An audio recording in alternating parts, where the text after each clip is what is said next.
दोस्तों नमस्कार, मैं प्रशांत कौशिक संवाद इंडिया मंच पर आप सभी का हार्दिक स्वागत करता हूँ, हार्दिक अभिनंदन करता हूँ। जैसा कि आप सभी जानते हैं, इस समय लोकसभा चुनाव का पहला चरण हो चुका है और दूसरे चरण की तैयारी लगातार सभी राजनीतिक दल अपने-अपने स्तर से कर रहे हैं और तमाम तरह की रैलियां, चुनाव प्रचार इस समय कहीं न कहीं शिखर पर जाता दिखाई देता है। लेकिन बात ये आती है जो पहले चरण का चुनाव हुआ है, इसमें जिस तरह से परसेप्शन एक उभर के सामने आया है, उसने तमाम राजनीतिक पंडितों को भी अपनी राय बदलने पे कहीं न कहीं मजबूर कर दिया, दोबारा से विचार करने पर मजबूर कर दिया। क्योंकि जहाँ कहा जाता है कि सत्ता पक्ष के सामने कोई चुनौती नहीं है, वहीं पहले चरण के मतदान के बाद जो तस्वीर उभर कर आई है या जिस तरह के अनुमान राजनीतिक पंडित लगा रहे हैं, राजनीतिक विशेषज्ञ लगा रहे हैं, उसने सत्ता पक्ष की चिंताएँ बढ़ा दी हैं। आखिर ऐसा क्या कारण है कि सत्ता पक्ष की चिंताएँ बढ़ गई हैं और विपक्षी गठबंधन में एक उत्साह का संचार हमें दिखाई दे रहा है? और तमाम जो विपक्षी दल हैं, सभी उनके नेता जिस तरह से उत्तर प्रदेश की बात करें, अखिलेश यादव हों या राहुल गांधी हों या जो राजस्थान की बात है, मध्य प्रदेश में बिहार में, जिस तरह से पहले चुनाव फेज़ की जो वोटिंग हुई है, उसमें जो वोटर्स का जो दाव था, उसने राजनीतिक दलों को कहीं माथे पसीने डाल दिया, किसी के अंदर उत्साह का संचार कर दिया। तो आखिर ऐसे कौन-कौन से कारण थे जो पहले चरण के मतदान के अंदर दिखाई दिए? कौन से ऐसे मुद्दे थे जो वोटर्स को प्रभावित करने में सफलता जिन मुद्दों ने प्राप्त की? उन सब बातों पर चर्चा करने के लिए आज हमारे साथ देश के बहुत ही वरिष्ठ पत्रकार इस समय हमारे साथ जुड़े हुए हैं, उनका परिचय मैं आप सभी से करा देता हूँ। हमारे साथ राकेश चटर्जी मध्य प्रदेश से जुड़े हुए हैं, बहुत सीनियर जर्नलिस्ट हैं, अनेक वर्षों का पत्रकारिता का उनका अनुभव है। बहुत-बहुत स्वागत करता हूँ, बहुत-बहुत अभिनंदन करता हूँ। तो राकेश जी, जो जी, पहले फेज़ की वोटिंग हुई है और उसके बाद ऐसा लगता है कि राजनीतिक दलों ने अपनी रणनीति पर दोबारा ही विचार करने के लिए मजबूर हो गए हैं। आखिर ऐसे क्या कारण हुए पहले फेज़ की वोटिंग से जिस तरह के परसेप्शन एक दूसरी तरह से बन के सामने आया है, उसने जहाँ विपक्षी दलों को कहीं न कहीं उनके अंदर उत्साह का संचार किया है, वहीं सत्ता पक्ष की बेचैनी बढ़ा दी है। इसके पीछे आप मुख्य रूप से क्या कारण देख रहे हैं? क्या आप समझते हैं? राकेश जी। धन्यवाद प्रशांत जी। देखिए, पहले चरण में इस देश के लोकसभा जो 18वीं लोकसभा बननी है, इसके लिए सर्वाधिक 102 सीटों के लिए मतदान होना था और हुआ। और ये चुनाव पूरा दरअसल व्यक्ति केंद्रित चुनाव हो गया था। मोदी की गारंटी, मोदी का चेहरा और दूसरी तरफ कोई चेहरा नहीं, केवल विपक्षी एकता और जनता के मुद्दे। तो जनता पिछले 1.5 महीने से लगातार मुख्य मुद्दों से हटकर जो बातें सत्ता पक्ष की ओर से की जा रही थी, चाहे वो सनातन का मामला हो, चाहे मंदिर का मामला हो, चाहे सीएए का मामला हो, तो ऐसे गैर सरोकार वाले मुद्दों को लेकर के जो चुनाव अभियान चला, मछली का खाने का, खान-पान का मामला हो, तो इससे जनता को लगा कि सत्तारूढ़ दल शायद बेलगाम होकर के अपने ढंग से चुनाव की तैयारी की है उसने और वो पूरी जनता को भेड़ की तरह हाँकना चाहता है। तो मुझे लगता है कि जिस जनता ने माननीय प्रधानमंत्री मोदी के कहने पर, उनके एक आग्रह पर देश में थालियां बजाई, देश में दिवालियां मनाई, वही जनता अब मोदी जी को एक तरह से सबक सिखाने के लिए उत्तेजित दिखाई देती है, क्योंकि जनता का जो जो इस पहले चरण में मतदान का प्रतिशत जिस तरह से होना चाहिए था, अगर सत्तारूढ़ दल की गारंटियां सत्तारूढ़ दल के घोषणा पत्र असर किए होते, तो ये जो प्रतिशत है कम से कम 80 के ऊपर जाना चाहिए था। लेकिन औसत प्रतिशत हमने देखा है कि कई इलाकों में 50-55 से ऊपर नहीं गया और जो बहुत प्रतिष्ठा की सीटें थी जहाँ पर कि खुद विपक्षी दल अपने दम पर चुनाव लड़ रहे थे, उनके सामने कोई चेहरा नहीं था। वहाँ प्रतिशत 70 से ऊपर पहुँचा, खासतौर से जैसे मध्य प्रदेश में छिंदवाड़ा का आप नाम ले सकते हैं। ऐसी सीटें गिनी-चुनी हुई सीटें हैं। तो जनता की जो उदासीनता है उसने सत्तारूढ़ दल को निराश किया कि जब देखिए जब मतदान कम होता है, तो ऐसी स्थिति में ये ज़ाहिर हो जाता है कि जनता आपके वादों से, आपके आश्वासनों से बहुत चमत्कृत नहीं है। उसमें लोकतंत्र की पुनर्स्थापना वाली बात नहीं है। आपको तीसरी बार लोकतंत्र तो है और जैसा है वैसा दुनिया देख रही है। लेकिन आपको तीसरी बार सत्ता में वापसी के लिए जो उत्साह जिस उत्साह की ज़रूरत है, वो जनता ने प्रदर्शित नहीं किया। और शायद इसी वजह से सत्तारूढ़ दल के मन में बेचैनी बढ़ी है, क्योंकि उसने एक बहुत बड़ा लक्ष्य अपने सामने रख लिया है। तो उसे 400 सीटें पार करना है। तब जाकर के वो तीसरी बार अपने ढंग की से संसद को चला सकती है, अपने ढंग से कानून बना सकती है, अपने ढंग से इस देश को नई शक्ल दे सकती है। तो उसमें जनता का जो निरुत्साह है, जनता की जो भागीदारी जितनी अपेक्षित थी उतनी नहीं हुई है, उससे चिंताएँ बढ़ी हैं और विपक्ष को क्योंकि जहाँ-जहाँ विपक्षी दल इकट्ठे होकर के आईएनडीआईए गठबंधन के बैनर तले चुनाव लड़े हैं, वहां पर ये देखने में आया है कि जनता का जो आकर्षण था वो विपक्ष द्वारा उठाए गए मुद्दे बन गए बजाय मोदी जी के चेहरे के। मोदी जी ने बहुत प्रयास किया, बहुत मेहनत की, इतनी रैली, इतनी सभाएं पहले चरण में जितनी माननीय मोदी जी ने और गृह मंत्री जी ने की, उतनी विपक्ष के सभी नेताओं ने मिलकर नहीं की होंगी। बावजूद इसके जो हासिल होना चाहिए था वो उनके हाथ में नहीं आया है। और मेरा ख्याल से कि ये सत्तारूढ़ दल की चिंता जो माथे पर बल पड़े हैं चिंता के, वो इसी वजह से पड़े हैं। जी, जी, जी। जी। अच्छा, इसके पीछे आप मुख्य रूप से क्या कारण देख पा रहे हैं कि जो इस तरह से हम बात करें अगर पूरे सिनेरियो की, पूरे राजनीतिक परिदृश्य की, जिस तरह से विपक्षी आपने कहा कि जैसे विपक्षी दलों ने जो मुद्दे उठाए हैं, वह कहीं न कहीं लोगों के ज़हन में स्थापित होते नज़र आ रहे हैं। और ऐसे में एक संविधान का मुद्दा ऐसा लगता है कि कहीं न कहीं वो जगह बना गया, संविधान बचाने की बात जो विपक्षी दल लगातार कर रहे हैं। और बीजेपी के कुछ नेताओं के द्वारा जिस तरह से कहा गया कि 400 पार हमें इसलिए चाहिए जिससे कि हम संविधान में बदलाव कर सकें या संविधान से संबंधित उनके जो वक्तव्य हैं जिस तरह से उनके नेताओं के आए हैं। क्या उसने बीजेपी की परेशानी और बढ़ा दी है? और विपक्षी दल जो आरोप लगा रहे हैं वह कहीं नैरेटिव सेट हो गया है चुनाव के अंदर? प्रशांत जी देखिए, माननीय सुप्रीम कोर्ट ने जिस दिन से इलेक्टोरल बॉन्ड के जरिए चंदा जुटाने की जो कार्रवाई थी उसको असंवैधानिक घोषित किया, उसी दिन से हवा बदलना शुरू हो गई थी। लेकिन हुआ ये कि इस फैसले का सम्मान करने के बजाय सत्तारूढ़ दल ने लगातार ये कहना शुरू किया, यहाँ तक कि माननीय प्रधानमंत्री ने, कि जो लोग इस बॉन्ड का विरोध कर रहे हैं वो पछताएंगे। तो इसका विरोध किसी ने नहीं किया, सभी राजनीतिक दलों ने इसके जरिए चंदा हासिल किया, किसी ने कम किया, किसी ने ज्यादा किया। इसको असंवैधानिक बताया माननीय सुप्रीम कोर्ट ने।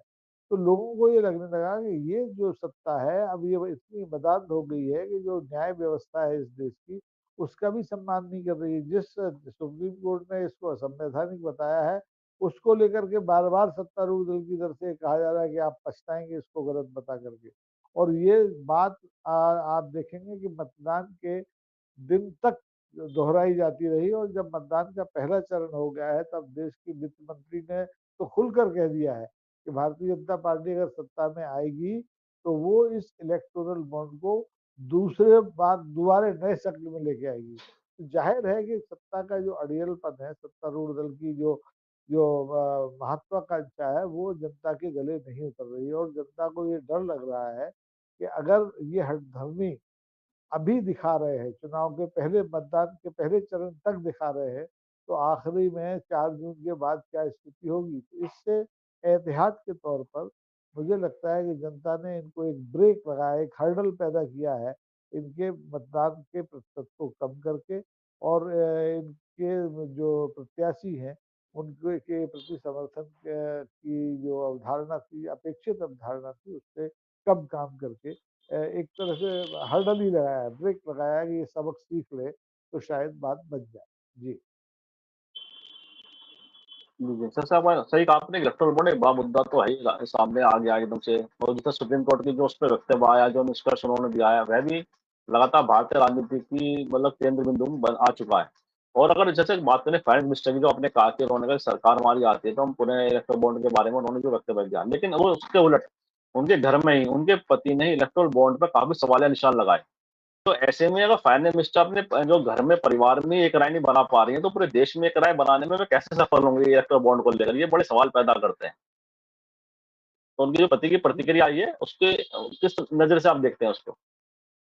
देखिए, उनके पति राजनीतिक आदमी नहीं है, उनके पति अर्थशास्त्री हैं और वो हकीकत से आंखें बंद नहीं कर सकते। उन्होंने जो काम कहा है, जो टिप्पणी की है, वो राष्ट्र हित में की है और एक धरातल पर, जो वास्तविक धरातल है उसके आधार पर की है। लेकिन भारतीय जनता पार्टी चूंकि इतने आगे निकल चुकी है सत्ता दम्भ में कि वो किसी की सुनना नहीं चाहती, उसके अपने नीचे, दिए के नीचे अंधेरा ही अंधेरा पसंद है। तो इसकी वजह से ये दिक्कतें खड़ी हो रही है। और दूसरी दिक्कत क्या हुई है कि जो सामाजिक ताना बाना था उस पर भी इस चुनाव में हमला करने की कोशिश की गई। खासतौर पर गुजरात में जो माननीय केंद्रीय मंत्री थे पुरुषोत्तम रूपाला जी, उन्होंने जो राजपूत समाज को लेकर के टिप्पणी की थी, उस टिप्पणी ने भी मतदान के पहले चरण के अपेक्षित परिदृश्य पर बहुत प्रतिकूल प्रभाव डाला है। मुझे लगता है कि इसका सबसे ज्यादा खमियाजा अगर किसी को उठाना पड़ेगा तो वो सत्तारूढ़ दल को ही उठाना पड़ेगा, क्योंकि छेड़छाड़ उन्हीं ने की है। उन्होंने यही किसी के जातीय स्वाभिमान को आहत किया है, ललकारा है। उसको घायल करने की कोशिश की, जबकि इसकी कोई ज़रूरत नहीं थी इस चुनाव में। ध्रुवीकरण था, वो सीधा-सीधा ध्रुवीकरण गुजरात से लेकर और पूरे पूर्व पश्चिम तक आप देखेंगे, तो हिंदू और सनातन के मुद्दे पर भारतीय जनता पार्टी ने कोशिश की थी। लेकिन भारतीय जनता पार्टी का नेतृत्व पता नहीं क्यों विचलित हो गया कि वो और नीचे आ गया और उसने जातीय अस्मिताओं को ललकारना शुरू कर दिया। तो ये एक बहुत बड़ी गलती हो गई और इस पर भी गलती को सुधारा जा सकता था।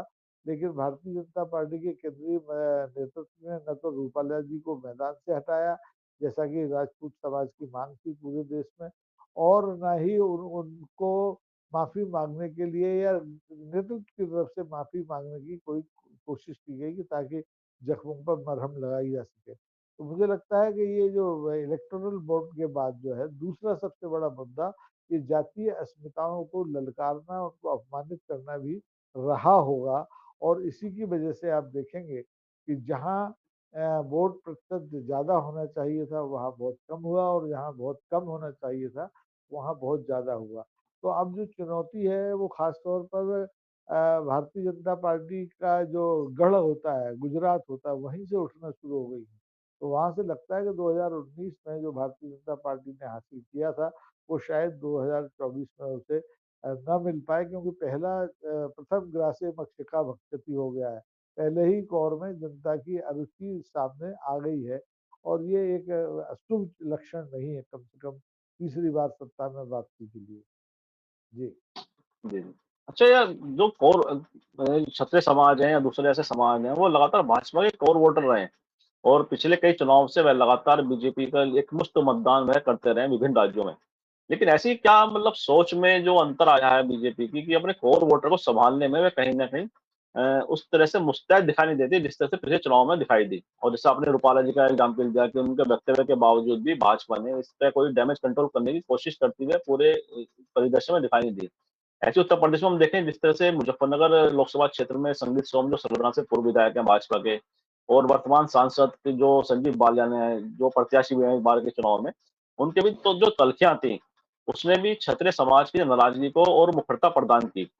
हालाँकि मुख्यमंत्री उस क्षेत्र में आए, रैली की उन्होंने कोशिश की, लेकिन उस तरह से जो प्रयास है गंभीरता से कहीं न कहीं होने चाहिए ज़मीनी स्तर पर, वो उस तरह से वह होते दिखाई नहीं दिए। तो इसमें जो उनकी क्षति हो रही है या जो ना नुकसान होने की संभावना लोग व्यक्त कर रहे हैं, इसके लेकर बीजेपी की जो रणनीति है, वह उतनी कारगर साबित क्यों नहीं है उसी डैमेज कंट्रोल करने की दिशा में? क्या लगता है आपको? देखिए, भारतीय जनता पार्टी अब वो 1980 की भारतीय जनता पार्टी नहीं है, जो सचमुच सबको साथ लेकर चली थी। और सबके साथ लेकर चलने की वजह से ये हुआ था कि दो दो सीटों से, लोकसभा में 2 सीटों से उपस्थिति दर्ज कराने वाली भारतीय जनता पार्टी को पिछले चुनाव में 303 सीटें तक मिली। लेकिन इस अति आत्मविश्वास ने, कि अब तो जनता उनके इशारे पर नाच रही है, वो जब कहेंगे कि उठ जा उठ जाएगी, जब कहेंगे बैठ जा बैठ जाएगी। तो उस आत्मविश्वास ने ये गलतियां की हैं। उसमें आप देखेंगे कि सत्तारूढ़ दल के जो तमाम सारे सांसद थे, जिनके बिना वजह टिकट काट दिए गए, उससे भी जातीय अस्मिता बड़ी आहत हुई। मध्य प्रदेश की बात करें तो एक सबसे हॉट सीट होती थी गुना सीट। वहां से पिछले चुनाव में भारतीय जनता पार्टी के एक सामान्य कार्यकर्ता केपी सिंह ने उस समय यानी कि कांग्रेस के बहुत बड़े नेता ज्योतिरादित्य सिंधिया को हराया था। लेकिन उस बेचारे सांसद केपी सिंह का टिकट बिना बिना किसी दोष के काट दिया गया। वहां से सिंधिया जी अब चुनाव लड़ रहे हैं। तो वहां जो यादव समाज है, वो केवल गुना का यादव समाज आहत नहीं हुआ, बल्कि पूरे मध्य प्रदेश का हुआ, और पड़ोसी राज्यों में भी उसकी भनक गई। इसी तरह से खुद ग्वालियर जो भारतीय जनता पार्टी का गढ़ है, वहां से एक इंजीनियर और पूर्व महापौर और उनके पिताजी पूर्व सांसद कई बार रहे, सेजल कर दी, उनका टिकट बिना वजह काट दिया गया। और एक हारे हुए भारतीय जनता पार्टी के जो विधानसभा चुनाव हार गए पूर्व मंत्री, उनको टिकट दे दिया गया। तो ऐसे जो परिवर्तन किए गए, इनका खामियाजा भी भारतीय जनता पार्टी को पूरे जहां जहां चुनाव 21 राज्यों में अभी प्रथम चरण में हुए हैं, वहां इन छोटी छोटी गलतियों के बड़े बड़े दुष्परिणाम भुगतने की स्थितियां उन्होंने खुद बनाई हैं। इसके लिए विपक्ष जिम्मेदार नहीं है। विपक्ष तो अपने ढंग से अपनी लड़ाई लड़ रहा है। विपक्ष के पास संसाधन कम है, विपक्ष के पास पैसा कम है, विपक्ष का जाति गणित बिल्कुल खुला हुआ है। उन्होंने तो कहा था हम जाति गणना कराएंगे जब सत्ता में आएंगे। तो वो अपने मुद्दे से हटे नहीं, लेकिन इन्होंने फोकस उस बात पर की नहीं, उस पर कोई रिएक्शन ही नहीं किया। तो इससे जो जाति ताना बाना था इस देश की, हकीकत है इस देश में जातीय आधार पर राजनीति होती आई है और अभी भी हो रही है, उससे मुक्ति के कोई लक्षण दिखाई नहीं दे रहे हैं। तो जो गड़बड़े भारतीय जनता पार्टी के नेतृत्व से हुई, छोटी छोटी गड़बड़ी हुई, उसका भी परिणाम है कि प्रथम चरण में जो अपेक्षा सत्तारूढ़ दल कर रहा था वो उनको हासिल नहीं होता दिखाई दे रहा है, और विपक्ष को बिना प्रयास उनकी सत्ता पक्ष की गलतियों से लाभ होता नजर आ रहा है। जी। जी, जी, जी। जैसा आपने कहा कि मध्य प्रदेश का आपने एग्ज़ाम्पल दिया, तो मध्य प्रदेश की अगर बात करें उसमें लगातार अगर देखिए 2 लोकसभा चुनाव तो एक तरफ से भाजपा ने एक तरह से क्लीन स्वीप ही किया है, हालाँकि छिंदवाड़ा की सीट को अगर छोड़ दें तो अपवाद स्वरूप। और आज अब की बार ये कहा जा रहा है कि मध्य प्रदेश में छिंदवाड़ा साथ-साथ 2-4 सीट पे और कांग्रेस कहीं न कहीं बढ़त बना सकती है।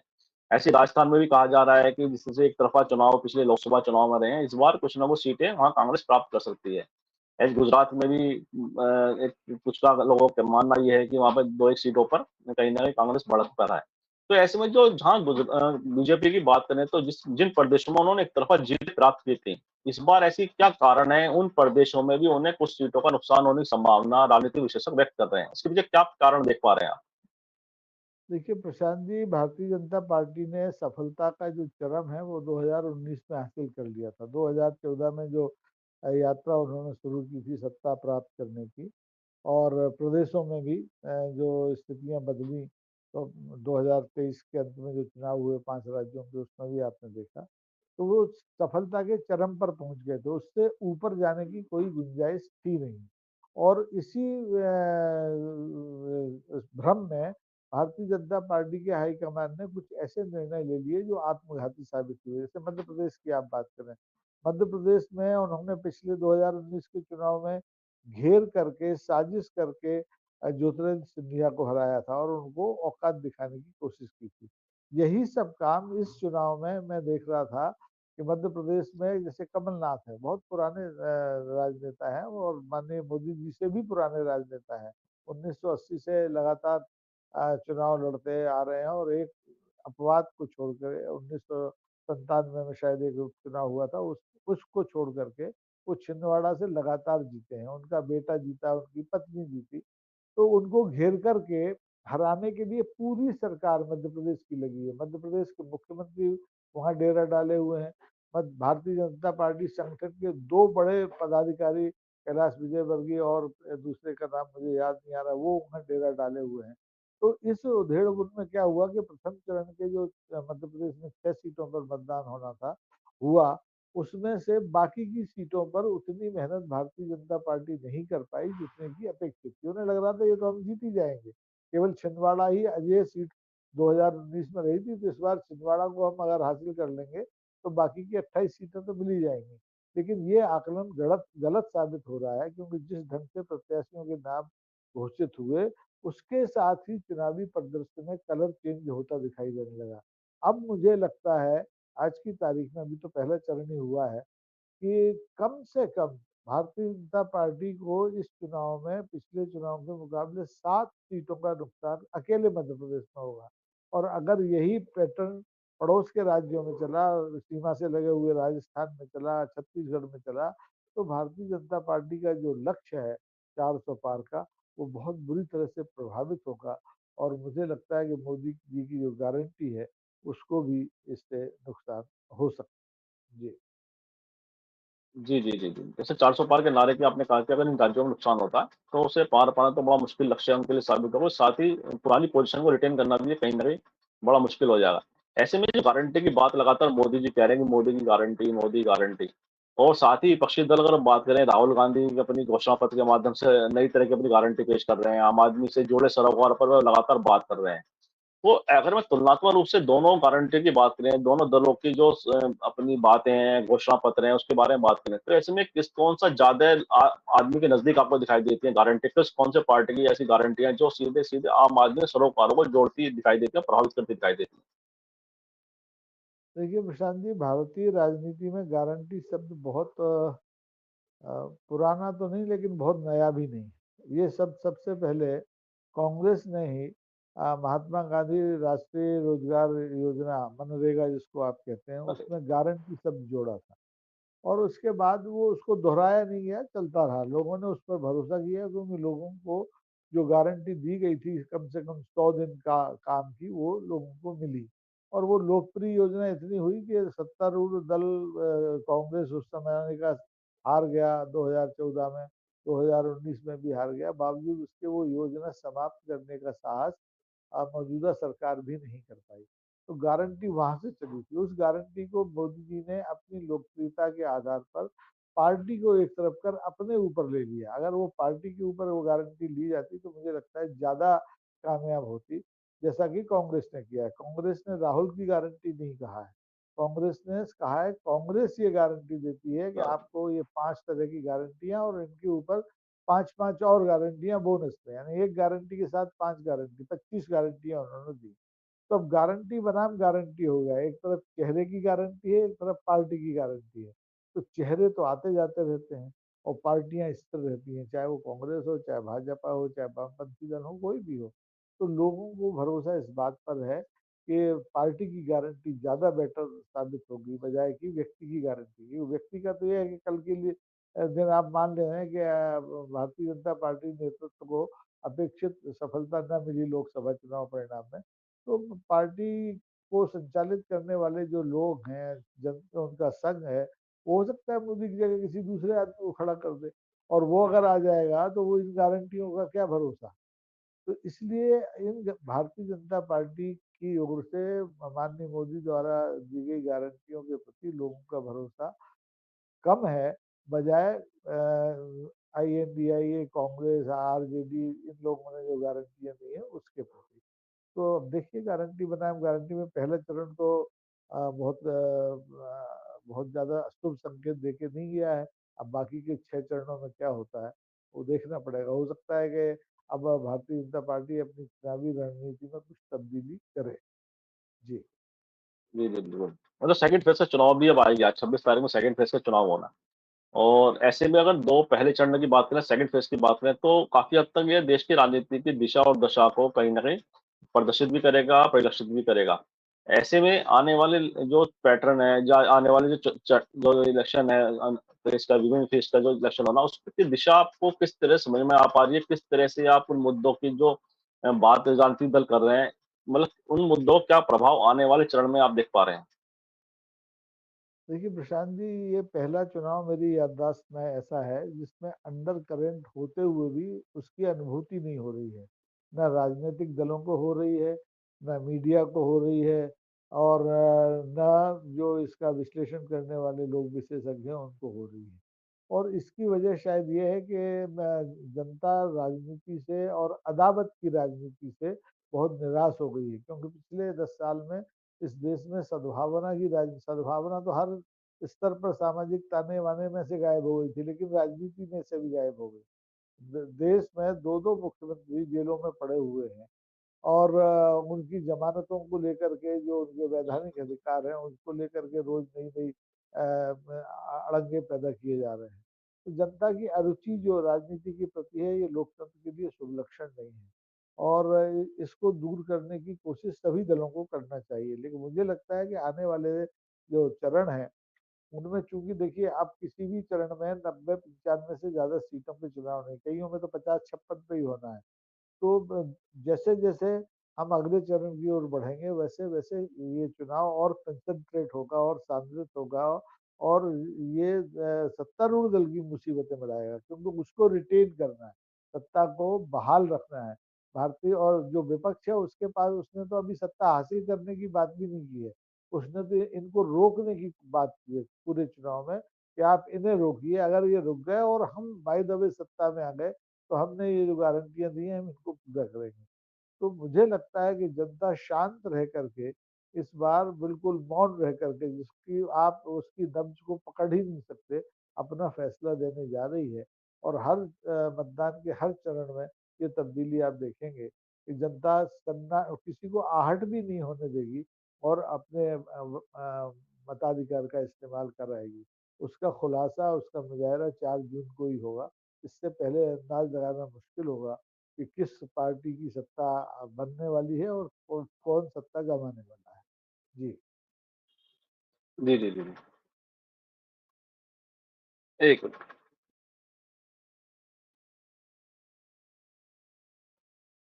जी, जी। जैसा आपने कहा कि जो वो चुपचाप साइलेंट चुनाव ये दिखाई दे रहा है कि लगातार वोटर्स की जो चुप्पी है, वह भी बेचैनी कर रही है, बेचैनी पैदा कर रही है राजनीतिक दलों के अंदर।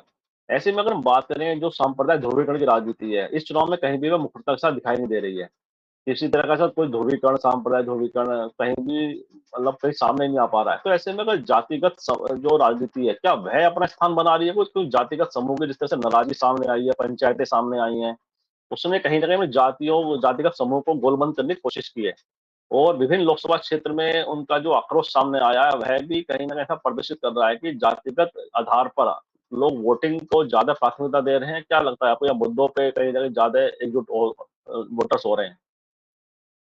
आपने बहुत संवेदनशील सवाल किया है और इस पर बात होनी चाहिए कि देखिए इस देश में ये जो चुनाव था चेहरों का चुनाव था। मोदी जी के चेहरे पर पूरा चुनाव लड़ा जा रहा था। वो विश्व गुरु बन रहे हैं, वो अवतार हैं वगैरह वगैरह। तो उन्हों भारतीय जनता पार्टी की और सत्तारूढ़ पूरी मशीनरी की कोशिश थी कि ये चेहरा चुनाव तक के शक्ल तक केंद्रित रहे, मोदी जी के चेहरे तक केंद्रित रहे, इधर उधर ना भटके। मुद्दे भी उस चेहरे के नीचे दबे रहे, मुद्दे भी उभर के इतने बड़े ना हो जाएं कि वो मोदी जी के चेहरे को ढक लें।